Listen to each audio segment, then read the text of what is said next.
Fernando Salas Valencia, del estado de Morelos. La experiencia de teatro comunitario hecho por jóvenes como elemento en la reconstrucción del patrimonio inmaterial del municipio de Tetecala, Morelos, tras el sismo del 19 de septiembre del 2017.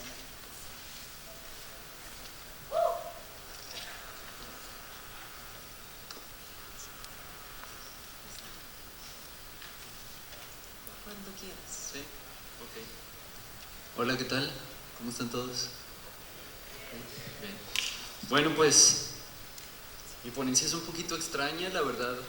No sé si pertenece. Bueno, sí, de hecho creo que desde mi perspectiva sí pertenece a este ámbito de las políticas culturales que nos pueden beneficiar, porque desde mi perspectiva también hacer este tipo de teatro que yo considero como comunitario, ya ustedes me dirán, seguramente al rato todos me van a odiar, pero pues desde mi perspectiva digamos, este discurso que se está poniendo a jugar con este tipo de actividad, que yo considero que si es teatro o no, bueno, a la larga pues tampoco me importa mucho. Con este tipo de actividad sí siento que hay un discurso que está activando cosas y que están visibilizándose cosas que normalmente no se muestran sobre un escenario, y que se están visibilizando rostros y voces y personas pequeñas que normalmente no se tienen muy en cuenta.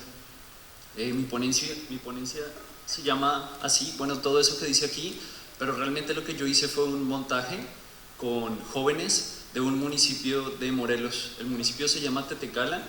Tetecala es un municipio que queda en el sur de Morelos, casi llegando a Guerrero, y es un municipio del que la gente normalmente no escucha.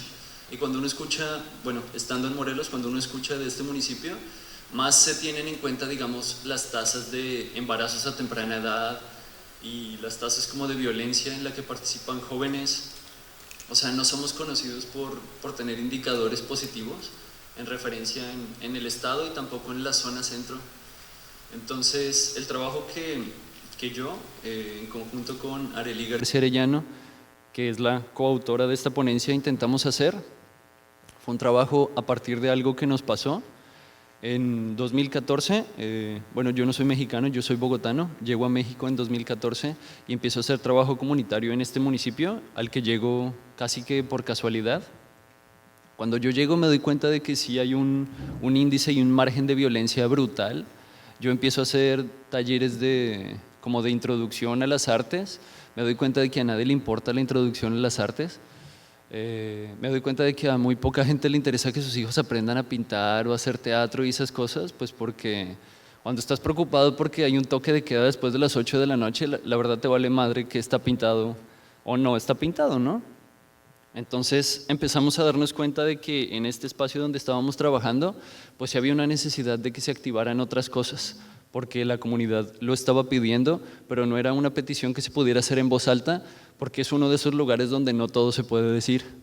Entonces pasa el tiempo, pasan los años desde el 2014 al 2017, y justo en el 2017 ahí sí que nos pasa algo más grande, que es el terremoto. Entonces, pues el terremoto que se sintió en la zona centro no solamente movió la tierra. Cuando nos dimos cuenta, lo que pasaba es que mi compañera de trabajo, que es originaria de Tijuana, y yo, que soy originario de Bogotá, pues habíamos perdido un montón de cosas, perdimos personas también en Tetecala, y perdimos un montón de conexiones que a lo mejor no nos habíamos dado cuenta de que habíamos hecho con el paisaje y con las relaciones sociales que habíamos empezado a entablar con las personas de aquí. Esta imagen que están viendo es una imagen de una presentación de una obra que se llama La Grieta, retrato de un paisaje vivo, en la que actúan, voy a leer sus nombres no porque no me lo sepa, sino porque si dejo de leer un nombre me la van a mentar cuando llegue a mi casa. Hay 7 chavitos que en este momento me están viendo. Se llaman Moy, Chona, Valeria, Leila, Johnny, Gibrana y Jania. Bueno, a ellos un saludo. Todos ellos participaron de este proyecto porque pues, lo que nos importaba a nosotros como colectivo era trabajar con las primeras infancias y adolescencias. Pero cuando pasó todo esto del sismo, había muchas cosas que eran demasiado urgentes y no teníamos tiempo de atenderlo todo. Pero cuando íbamos a talleres con los chavitos después de lo que pasó, en unas jornadas que hicimos para recolectar sus testimonios y sus pensamientos respecto de lo que se había perdido y pues de lo que había cambiado, no solamente en el paisaje, sino en el imaginario que teníamos, nos damos cuenta de que nadie está apelando mucho estas historias. De por sí las personas después del sismo pues no hablaban muy abiertamente de eso porque había como un ambiente de miedo por lo que había pasado. Y también había un ambiente como de que mientras menos habláramos de eso, pues más rápido se nos iba a olvidar.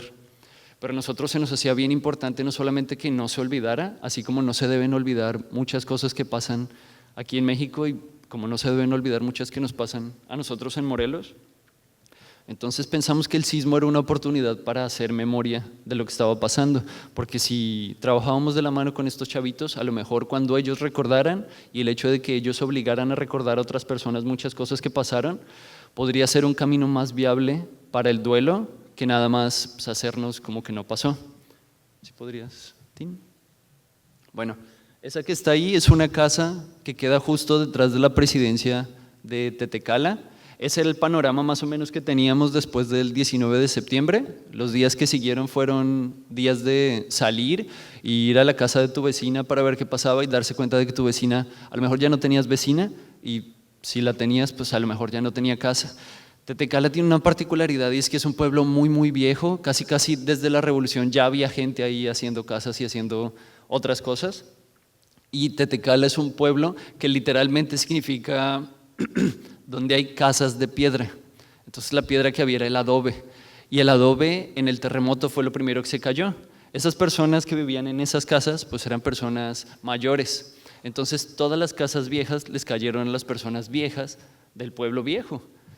Y era muy raro porque entonces el pueblo al que tú estabas acostumbrado, con la arquitectura a la que tú estabas acostumbrado, ya no existía, y no era como cuando te vas de viaje y regresas y las cosas cambian, sino que era antes de la 1:15 era un pueblo y después de la 1:15 era otro pueblo, pero no salió en las noticias ni en el periódico y nadie nos pelaba.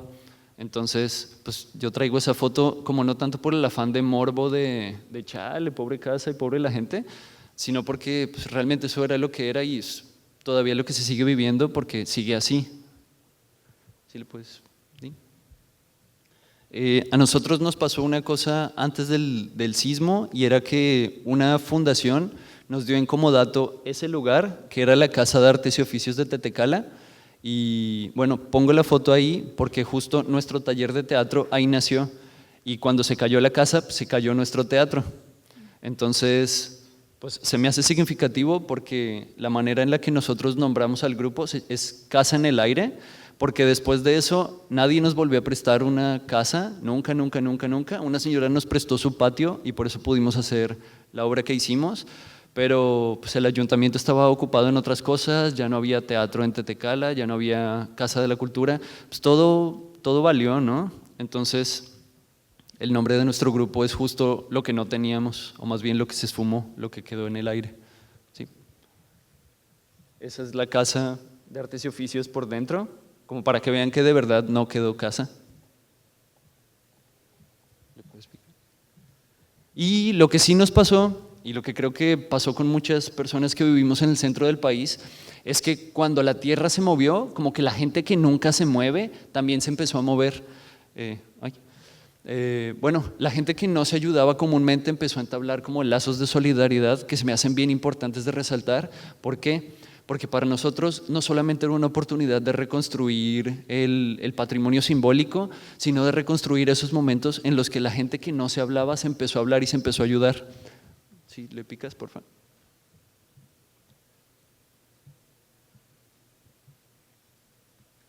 Bueno, esto es uno de los ejemplos de que la gente se empezó a ayudar. Estas personas llegaron del Estado de México, allá donde nosotros vivíamos, para reconstruir casas. ¿Sí le picas? Esto es alguno de los apoyos que la gente nos dio. Pues hay gente que colabora con dibujos, otra gente colabora yendo a construir casas. Pues ese es un dibujito que nos mandaron de Colombia. Y bueno, de aquí para abajo, si quieres le puedes ir picando. Con lo que nos encontramos fue con estos 7 chavitos que estaban en la secundaria de ahí, secundaria que duró cerrada muchísimos meses. Y esos 7 chavitos que están justo en esa foto fueron con los que emprendimos este viaje. Y lo que queríamos hacer era ir con las personas y preguntarles todo eso que habían sentido, porque nuestro plan secreto era reunir a todo el pueblo y empezar a preguntarles a cada uno sus experiencias, porque estábamos coleccionando esas experiencias. ¿Por qué? Porque si nosotros convencíamos a la gente de que lo que ellos pensaban y sentían era importante, entonces ellos iban a revalorar el papel de la memoria en su propia historia. Empezamos a ensayar una puesta en escena, empezamos a hacer a base de improvisaciones todo el texto y empezamos a autofinanciarnos también porque había que hacer un montaje que estuviera bonito. Entonces ya se me acabó el tiempo, pero lo que sí quisiera decir es que estas cosas que pasan en espacios comunitarios abordan problemáticas propuestas por la comunidad en las que se presentan, que logran entrar en diálogo con esos problemas que sí son reales, o sea, que no son ficcionales, ¿no? Participan de la memoria colectiva generando preguntas necesarias y visibilizando hechos que de otra manera podrían ser olvidados, perdiendo la oportunidad de entender la manera en la que algunos hechos nos cambian como comunidad. El teatro comunitario actúa también como un espejo ante las comunidades que lo acogen, revelando detalles ignorados, mostrando el lugar de la otredad. Esta práctica con adolescentes rebasa los presupuestos académicos y cuestiona en la práctica el lugar privilegiado del artista como poseedor del conocimiento, dando a todos por igual valor como actores, ya no actores, sino actores sociales interesados en la transformación de la comunidad. Y bueno, el concepto de director y tallerista, o como sea que lo quieran llamar, no alcanza para definir las múltiples tareas, vivencias y posibilidades que el trabajo citado exige de un dinamizador del proceso. Las derivas producidas por el replanteamiento de estos presupuestos requieren de una conceptualización particular que ayude a ubicar desde una mirada no adultocéntrica, pero veraz, lo que hacemos como guías en esos contextos. Y como último, porque ya me pasé, el teatro comunitario, como lo hacemos, depende de redes. Generarlas permite no solo el reconocimiento, sino el diálogo al vincular personas, saberes y oficios que a su vez generan crecimiento en el grupo. La obra se convierte entonces en un círculo de producción comunitaria e incluso en una alternativa económica y social. Gracias. Muchas gracias, Guillermo.